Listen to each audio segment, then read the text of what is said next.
Hello everyone, स्वागत सत्कार और अभिनंदन आप सभी का एक बार फिर से उत्कर्ष नर्सिंग क्लासेस के इस ऑनलाइन प्लेटफॉर्म में।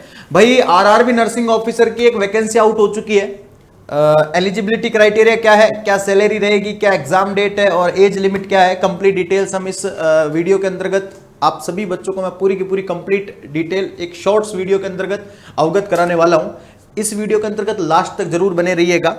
आरआरबी नर्सिंग ऑफिसर बनने का सभी का सपना होता है रे भैया। हाँ, बोले मेरे को आरआरबी में नर्सिंग ऑफिसर बनना है क्योंकि वहां पे पास मिलता है, ठीक है। और मतलब अलग प्रकार का एक डेकोरम सेट होता है कि भाई बच्चा कहाँ है, सेंट्रल जॉब में है भाई, आरआरबी के अंतर्गत नर्सिंग ऑफिसर है, ठीक है। हाँ, जिसको नर्सिंग सुपरिटेंडेंट कर दिया गया है उसके अंतर्गत पोस्टेड है। आप सभी बच्चों को मैं बता दूं यहाँ पे देखो, सबसे पहले अगर मैं बात बताऊं आरआरबी नर्सिंग सुपरिटेंडेंट की, देखिएगा नर्सिंग सुपरिटेंडेंट का एग्जाम डेट 2025 का एग्जाम डेट क्या था, तो देखो डिटेल्ड नोटिफिकेशन है वो आपके एक्सपेक्टेड है कि to be release soon officially RRB website, कि आरआरबी वेबसाइट पर ऑफिशियली वो क्या कर दिया जाएगा, याद रखना ऑफिशियली वो क्या कर दिया जाएगा बेटा, ऑफिशियली वेबसाइट पर बहुत जल्दी रिलीज कर दिया जाएगा आप लोगों के लिए। हर एक चीज का पैनल बनवा के लाए, आराम से समझेंगे, ठीक है। इसके अलावा कहा है ओनली ऑनलाइन एप्लीकेशन स्टार्ट कब से होंगी, तो 9 अगस्त से ऑनलाइन एप्लीकेशन, यानी एग्जाम फॉर्म फिलअप डेट आपकी 9 अगस्त है।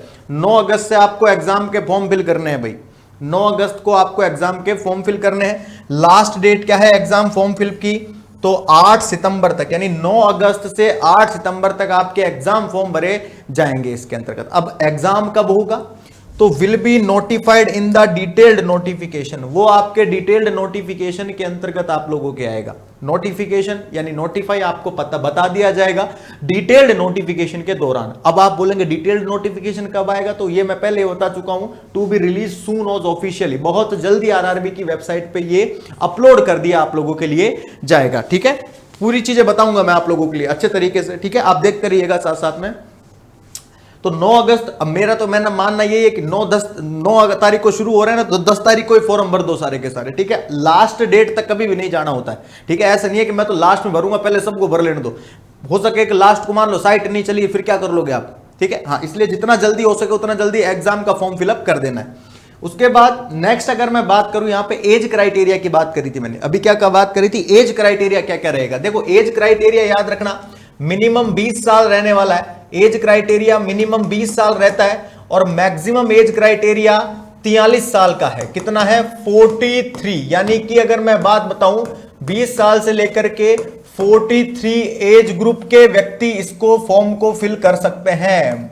कितनी एज ग्रुप के, 43 ईयर ऑफ एज ग्रुप के व्यक्ति इसको फॉर्म फिल कर सकते हैं। देखो check the table for category wise age relaxation. अब आपको पता है एज रिलैक्सेशन में आरक्षण भी दिया जाता है, रिजर्वेशन मिलता है। तो रिलैक्सेशन, कैटेगरी वाइज रिलैक्सेशन कैसे मिल रहा है इसके अंतर्गत, SC ST एस्पिरेंट को 5 साल का एक्स्ट्रा रिलैक्सेशन दिया जाता है। ओबीसी एस्पिरेंट को 3 साल का रिलैक्सेशन मिलता है। PWBD एस्पिरेंट है 10 साल का रिलैक्सेशन मिलता है। PWBD प्लस ओबीसी के अंतर है 13 साल का मिलेगा। PWD SC ST एस्पिरेंट है 15 साल का रिलैक्सेशन। एक्स सर्विसमैन एस्पिरेंट है 8 साल का रिलैक्सेशन। और government service and employees of RRB का अगर कोई एम्प्लॉयज है तो उसको 40 साल तक वो फॉर्म फिल कर सकता है। आप सोच के देखिए, ठीक है। एज रिलैक्सेशन किस किस हिसाब से, पूरी कैटेगरी वाइज एज रिलैक्सेशन। अगर आप SC ST कैटेगरी में आते हैं आपको 5 साल का रिलैक्सेशन मिलेगा। ओबीसी एस्पिरेंट में आते हैं तो 3 साल का रिलैक्सेशन दिया जा रहा है। मतलब रिलैक्सेशन का मतलब होता है कि इसके अंतर्गत 3 साल और ऐड कर लीजिए, तब तक आप फॉर्म फिल कर सकते हैं, ठीक है। ये भी आपको कैटेगरी वाइज एज रिलैक्सेशन का मतलब एक क्या नाम से रिलैक्सेशन दे रहे हैं कि भाई आपके लिए अलग से रिजर्वेशन है कि आप 2 साल बाद अगर आपकी एज बन रही है तो तब भी आप फॉर्म फिल कर सकते हैं, ठीक है। तो एज क्राइटेरिया की बात करिए तो मिनिमम 20 साल के व्यक्ति भर सकते हैं और मैक्सिमम 43 साल तक के बच्चे या व्यक्ति इसके अंतर्गत फॉर्म फिल हो सकते हैं। अब बात करते हैं सर इसेंशियल क्वालिफिकेशन क्या आती है, सर क्या क्वालिफिकेशन होनी चाहिए आरआरबी के अंतर्गत। यहां पे इसेंशियल क्वालिफिकेशन में एक एक लाइन आराम से पढ़ेंगे। देखो applicant can only apply for this post if they have done the GNM nursing course and receive A degree और ए सर्टिफिकेट। बहुत बढ़िया, GNM अगर आपने कर रखा है आप बिल्कुल इस फॉर्म को भर सकते हैं। कोई भी किसी भी प्रकार का इसके अंतर्गत आप लोगों से एक्सपीरियंस सर्टिफिकेट नहीं मांगा है, पहली चीज याद रखना। दूसरा, aspirant who have completed an MSc कर रखी है आपने, अगर बीएससी नर्सिंग कर रखी है फ्रॉम आईएनसी से, यानी इंडियन कॉलेज एंड एलिजिबल, कहने का मतलब यह है आईएनसी इंडियन नर्सिंग काउंसिल से रजिस्टर्ड होनी चाहिए वो कॉलेज, जिस भी कॉलेज से आपने कर रखी है वो कॉलेज आईएनसी से रजिस्टर्ड होनी चाहिए, इसेंशियल क्वालिफिकेशन आता है। तो जीएनएम बीएससी वाले बच्चे भर सकते हैं बढ़िया तरीके से, ठीक है। हाँ, रजिस्ट्रेशन ऑफ दिस पोजीशन, कोई किसी प्रकार का एक्सपीरियंस सर्टिफिकेट नहीं मांगा है इसके अंतर्गत, ठीक है। और ये जीएनएम वाले बच्चों के लिए बहुत खुशखबरी की बात है कि किसी भी प्रकार का एक्सपीरियंस सर्टिफिकेट इसके अंतर्गत नहीं मांगा है। अगर मैं बात करूं यहां पे सीबीटी बेस्ड पे, ठीक है, हाँ सीबीटी बेस्ड, अगर देखो यहां पे आरआरबी का जो नर्सिंग जो सुपरिटेंडेंट का जो सिलेक्शन प्रोसेस होता है ना, वो सीबीटी बेस्ड पे होता है, कंप्यूटर बेस्ड टेस्ट होता है, हाँ या ना, सीबीटी बेस्ड होता है टोटली।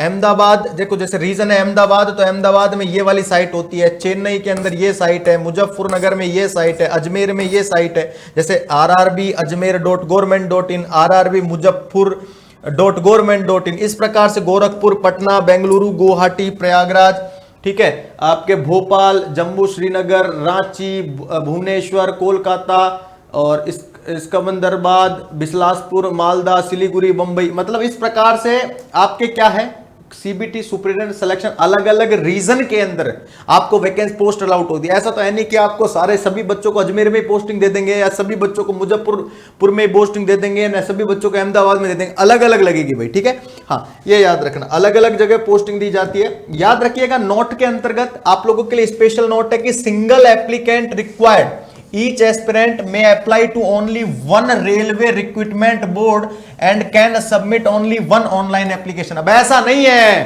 क्या, कैसा नहीं है, बोले सर आपने रांची से भी फिल कर दिया, भुवनेश्वर से भी फिल कर दिया, कोलकाता से भी कर दिया, मालदा से भी कर दिया और मुंबई से भी कर दिया, ऐसे नहीं करना है। एक ही बार आपको सिर्फ सिंगल वैकेंसी के लिए क्या करना है, सिंगल पोस्ट के लिए आपको लिखा हुआ है can submit only one online application, एक बार ही फॉर्म फिल करना है, ऐसा नहीं है कि 10 बार कर दिया है, मामला डापाचूक हो जाएगा। उसके बाद active contact information, aspirant must keep their registered mobile number, हमारे हमेशा जब फॉर्म फिल करते हैं तो रजिस्टर्ड मोबाइल नंबर में रिचार्ज रखा करें, ऐसा नहीं है कि कोई मैसेज नहीं आ सकता, रिचार्ज खत्म हो गया, वैलिडिटी खत्म हो गई, ऐसे नहीं करना है, ठीक है। ईमेल आईडी को एक्टिव रखना है through out the application process, जब तक पूरा एप्लीकेशन प्रोसेस नहीं हो जाए तब तक चालू रखो, जब तक ज्वाइनिंग नहीं हो जाए ना जब तक तो चालू ही रखो। ऑल कम्युनिकेशन इंक्लूड अपडेट, मान लो सभी प्रकार के कम्युनिकेशन, कोई अपडेट आ रहा है आपके पास, कोई नोटिफिकेशन आ रहा है, ठीक है, वो सारे के सारे एसएमएस के जरिए या ईमेल के जरिए आपको आरआरबी के द्वारा भेजे जाएंगे। आरआरबी एसएमएस और ईमेल के जरिए आप लोगों को सारे के सारे नोटिफिकेशन जितने भी एप्लीकेशन है वो सब भेजेगी। यहां पे अगर एग्जाम का पैटर्न की अगर मैं बात करूं, एग्जाम का पैटर्न क्या रहता है बेटा, तो देखो जनरल साइंस के अगर मैं बात करूं 10 एमसीक्यूज आते हैं, 10 नंबर के, जनरल साइंस के आते हैं 10 नंबर के 10 एमसीक्यूज, ठीक है। आपको अगर आरआरबी की प्रिपरेशन करना चाहते हैं तो माइंड में होना चाहिए कि क्या है, चल रहा है क्या नहीं चल रहा है। अगर प्रोफेशनल एबिलिटीज की अगर मैं बात करूं यानी सब्जेक्ट से रिगार्डिंग, तो 70 नंबर के आपके नर्सिंग से रिलेटेड सवाल आएंगे, ठीक है, 70 एमसीक्यूज आएंगे 70 नंबर के। और general arithmetic, general intelligence, reasoning है वो 10 आपके आएंगे, 10 क्वेश्चंस आएंगे 10 मार्क के, और जनरल अवेयरनेस के 10 सवाल आएंगे 10 मार्क के। तो टोटल नंबर ऑफ एमसीक्यूज रहेंगे आपके पास 100, और 100 ही कितने मार्क के आएंगे, 90 मिनट मिलेगी आपको या 120 मिनट मिलती है फॉर पीडब्ल्यूडी एस्पिरेंट को, लेकिन 90 मिनट के अंतर्गत आपको 100 सवाल करने हैं रे भाई, 90 मिनट में 100 सवाल आपको करने ही करने हैं, आपको ये रिलैक्सेशन है, ठीक है। हाँ, 90 मिनट में 100 सवाल करने हैं। इस प्रकार से आरआरबी नर्सिंग सुपरिटेंडेंट का एग्जाम पैटर्न रहता है भाई, क्या रहता है, this is the exam pattern of RRB nursing superintendent. यहां पे अगर मैं बात बताऊं सिलेबस की, अगर बात करें चर्चा कर ले सिलेबस की, तो नर्सिंग के सब्जेक्ट आते हैं, ठीक है। सिलेबस में नर्सिंग के सब्जेक्ट जैसे माइक्रोबायो है, बायोकेमिस्ट्री, मेंटल हेल्थ एक्ट है, एनाटॉमी फिजियोलॉजी आ गया, मिडवाइफरी एंड गायनोकोलॉजिस्ट नर्सिंग आ गया, health education and communication, pharmacy आ गया, हॉस्पिटल क्लिनिकल फार्मेसी आ गया, फंडामेंटल ऑफ नर्सिंग हो गया, एनवायरमेंटल हाइजीन आ गया, कम्युनिटी हेल्थ नर्सिंग हो गया, मेडिकल सर्जिकल नर्सिंग हो गया, टॉक्सिकोलॉजी हो गया, फार्माक्यूटिकल केमिस्ट्री हो गया, फार्माक्यूटिकल केमिस्ट्री को हम बायोकेमिस्ट्री इंक्लूड कर सकते हैं, याद रखना, मैनेजमेंट हो गया, drug store management, computer in nursing, human anatomy, physiology, psychology. कहने का मतलब ये नर्सिंग के तो सारे ये सब्जेक्ट आने वाले हैं, ये इसका सिलेबस है, आरआरबी का सिलेबस क्या है, ये नर्सिंग के सारे सिलेबस आने वाले हैं, ये नर्सिंग की सारी सब्जेक्ट आने वाली है, ठीक है। तो ये याद रखना। इसी के रिगार्डिंग अगर मैं बात बताऊं आपको सर, जनरल अवेयरनेस में जैसे देखो करंट अफेयर्स, ठीक है, इंडिया की जो करंट अफेयर्स अभी हाल ही में, जैसे अभी हमारे उपराष्ट्रपति जी ने क्या दे दिया, इस्तीफा दे दिया, तो उसके रिलेटेड भी आ सकता है। हाँ, ये सब आएंगे, किस दिन इस्तीफा दिया था, कौन सी डेट थी, ठीक है। हाँ, तो ये सब कुछ पूछा जा सकता है। हमारे वो उपराष्ट्रपति कौन से थे, हैं, 12वें नंबर के थे, 13वें नंबर के थे, 14वें नंबर के थे, ये सारे के सारे करंट अफेयर्स में आते हैं। इंडियन की पॉलिटिक्स, राजनीति, फेमस प्लेस है कोई, है दुर्ग है कोई, फेमस डेज है, डेट है, इन्वेंशन है, डिस्कवरीज है, कुछ प्राप्त हो गया, एनवायरमेंटल इश्यूज आ गए, जनरल साइंस आ गई, इंडियन देखो नदियों के बारे में, तालाब के बारे में, समुद्र के बारे में, स्पोर्ट्स के बारे में, इनके बारे में सबसे पूछा जाएगा। तो जनरल अवेयरनेस भी आपको पता है 10-10 नंबर का पूछ रहा है। और एप्टीट्यूड के अंदर जनरल जो एप्टीट्यूड टेस्ट है, इसके अंतर्गत भी आपको से रिलेटेड ये दिया हुआ है, देखो चेन रूल है, volume, suffering area, height and distance है, ये सब कुछ सवाल बनता है यहां से, ये याद रखिएगा। तो ये सब कुछ एक प्रकार से अगर मैं बात बताऊं तो मोस्ट ऑफ देम सभी चीजों की बात कर ली हम लोगों ने, ठीक है। हाँ, अब यहाँ पे एक बात आती है आप लोगों की, सर सैलरी कितनी मिलने वाली है, ये मैन आता है, बोले सर सैलरी देख करके मोटिवेशन मिलता है या ना। हाँ, सैलरी देख करके मोटिवेशन मिलता है सर। सैलरी, वेतन कितना मिलेगा, अगर हिंदी में लिखूं तो इसको वेतन कितना मिलता है। देखो मेरी मानो ना आप, तो वेतन को देख करके राजी हो जाता है इंसान, है। हाँ, वेतन मैं अप्रोक्स मोटे तौर पे सभी प्रकार के वेतन नहीं बता रहा हूं, मोटे तौर पे बता रहा हूं, 90,000 प्लस वेतन मिलता है। अपने आप में एक प्रीमियम सैलरी कहते हैं इसको, क्या कहते हैं, प्रीमियम सैलरी।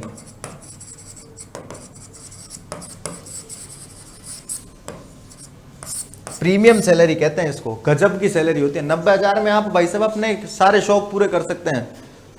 हाँ, जिसको गाड़ी खरीदनी है गाड़ी खरीद लो, क्योंकि आप 60 साल तक हो जाएंगे, तब तक 90,000 आएंगे। 90,000 को 1 लाख ही काउंट कर लो, है। हाँ, सोच के देखो, 12 महीने में 12 लाख रुपए आपके पास आ रहे हैं, कितने हो गए 5 साल में 60 लाख, कितने हो गए 12 पंजो 60, 5 साल में आरआरबी आपको 60 लाख रुपए दे रही है, क्या करोगे रे भाई इतने पैसों। इसीलिए कहता हूं थोड़ा सा मोटिवेशन इससे आना चाहिए कि अगर मैं सेलेक्ट हो गया तो 90,000 रुपए सैलरी, 1 तारीख को मैसेज आएगा आपके अकाउंट में कि सैलरी क्रेडिट, मजा आता है भाई, है। हाँ, तो ये याद रखना, मोटिवेशन इसी प्रकार से, ये सारी चीजों, सिलेक्शन की प्रोसेस सब कुछ मैंने बता दिया इसके अंतर्गत। और आपकी आरआरबी की अगर तैयारी करनी है, मन में ठान लिया तो आरआरबी का टारगेट बैच हम लोगों ने लॉन्च कर दिया है। लाइव फ्रॉम स्टूडियो बैचेस है, नर्सिंग ऑफिसर या नर्सिंग सुपरिटेंडेंट का प्राइम और स्टैंडर्ड दोनों के अंदर अवेलेबल रहने वाला है। गजब तरीके से रन करेंगे भाई, ठीक है, गजब तरीके से पढ़ाई की जाएगी। आपके आरआरबी को जब तक आप आरआरबी नर्सिंग सुपरिटेंडेंट नहीं बना देते तब तक मेहनत करना नहीं छोड़ते, ठीक है, ये याद रखिएगा। और हमेशा एक बात याद रखिएगा लाइफ के अंतर्गत की, राह जहां तक जाएगी राहगीर वहां तक जाएगा, तुम दरिया से क्या पूछ रहे हो कि नीर कहां तक जाएगा, और खींच धनु की डोर निशाना साधो अपनी मंजिल का, बाकी बाद में देखेंगे सर की तीर कहां तक जाएगा। और इस बार हमें सिर्फ और सिर्फ आरआरबी टारगेट करना है। शानदार वैकेंसी है। अब वैकेंसी कितनी भी हो, बच्चे कहते हैं सर इस बार कम आई है, इस बार ये आई है, आपको एक ही वैकेंसी पे, अरे आपको तो एक ही सीट चाहिए ना, अलग अलग थोड़ी चाहिए। ऐसा तो नहीं है कि एक ही बच्चा 50 सीट पे जाके बैठेगा, एक ही सीट चाहिए। तो उस बेसिस पे आपको तैयारी करनी है कि इसमें एक सीट मेरी है सर, ठीक है, ये याद रखिएगा। चलिए, thank you so much and again आप सभी बच्चों का बहुत बहुत धन्यवाद बेटा, थैंक यू सो मच।